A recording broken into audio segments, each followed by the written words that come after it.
At the risk of burying the lead, let's get into it. The Dodgers are out of control. Kyle Tucker signing with L.A. late last night, John.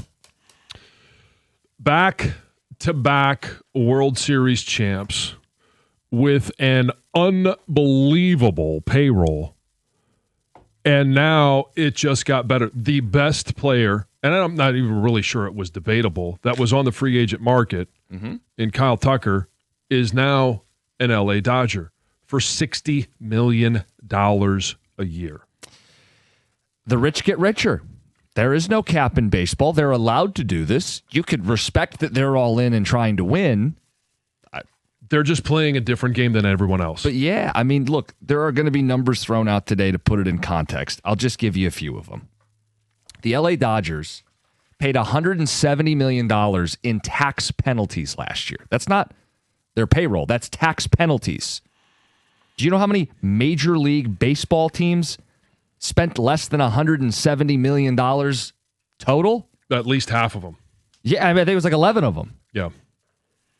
It's wild to me. It's on the heels. Obviously, Shohei Ohtani's been there 2 years, but all of the players that they have accumulated just simply because they can pay more than anyone else, one is willing to pay or simply can pay, it's absolutely bizarre. They've paid, obviously, Blake Snell. They went out there this year, and what was the one thing that was kind of their nemesis last year, even though they went into the World Series? Pitching. All right. Well, pitching, but it was relief pitching. Edwin Diaz. Yeah. They go out and they take him away from the Mets. Another team that is willing to pay, but they just paid more. Yeah. And you've got, Glasnow, Betts, Freeman, Smith, now Tucker on top of Yamamoto, who signed a record deal as a pitcher. You've got Shohei Ohtani, who's obviously, $700 million. It's just they're playing at a different game than anyone else. Half the teams are projected to spend less than 170 this year. Just to correct that. Yeah, half the teams are projected to spend less than the Dodgers paid in luxury tax alone. They're playing a different game. Fangraphs has 7 teams projected under $100 million for payroll for the upcoming season. The Dodgers, you just listed many of them, have 8 contracts that are worth more than $100 million. We have haves and have-nots that are out of control right now in Major League Baseball. So, I mean, I guess enjoy it in 2026. Because it's not going to be here in 27. This is so we talk about the undercard of Skubal versus the Tigers. And Boris, sorry. Freudian slip? No, not really. It's just a slip. Trying to basically break the system for all of those teams that have homegrown talent and end up being superstars. The cost control system is arbitration. And so when you have a team like the Tigers that is following along with what all the majority of Major League Baseball and trying to cost control, Boras trying to break it, and then the Dodgers absolutely taking a sledgehammer to the system of baseball. Yeah, I think we're looking at another reason, and especially if they win 3 in a row, there will not be baseball for a long time in 27 unless the players are willing to concede and have a salary cap. Do you think they're willing to do that? No, I don't think they are, and the players' union's strong in baseball. It's going to be a fight. I mean, I think a headline, can we say the 2027 season was canceled last night?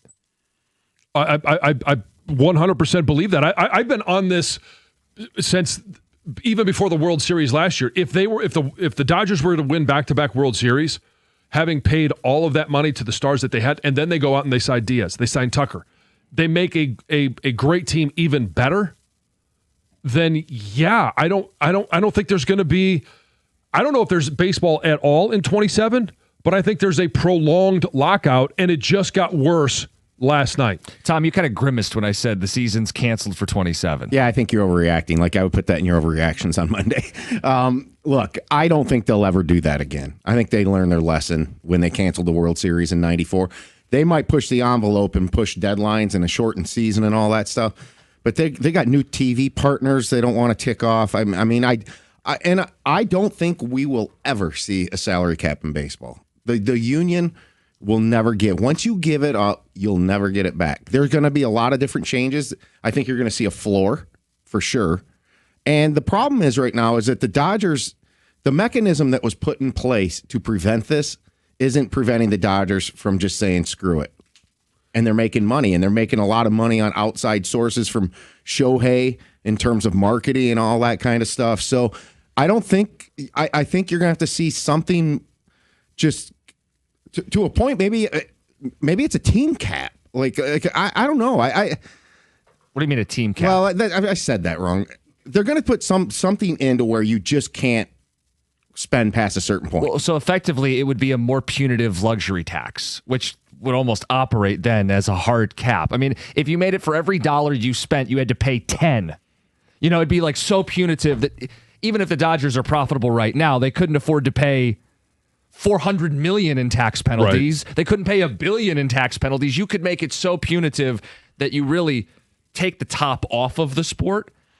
Maybe that's one way to do it. I mean, the most logical is every other sport has a cap and a floor. And I think baseball needs a floor more than a cap. You have all these teams that refuse to spend. If they were spending, then it maybe has a more of a competitive balance. But if you have a floor, I have a feeling you're also going to get to have a cap. That's what every other sport does. Well, and part of the problem is, Tom, you brought up the TV deals. And I know, hey, the NBC deals, some of these other deals, they're on more platforms. The problem is the regionality of baseball TV deals. The Dodgers have an unbelievably lucrative regional TV deal. And on the flip side of that, you have all the other regions that aren't even getting paid because whatever that entity is, Diamond Sports, they can't pay the Tigers. They can't pay some of these other teams. So they're getting $0 from regional TV deals, where the Dodgers are getting an exponential boost from their regional TV deal. So what we ask of you guys, because we all saw this headline last night, Kyle Tucker to the Dodgers. Is a lockout imminent? And how do you fix this? Because this is breaking baseball. The Dodgers are out of control. They're well within their right to do this right now based on the rules. They're uber competitive, they have a lot of money, and they want to win. These are all admirable qualities, but if the result is most teams aren't on the same playing field, like I could try to shame the Pirates. They're not giving Kyle Tucker $60 million. I could try to shame the Marlins. They're not paying Shohei Ohtani $70 million. Right. What can you do to fix this? It's 97.1.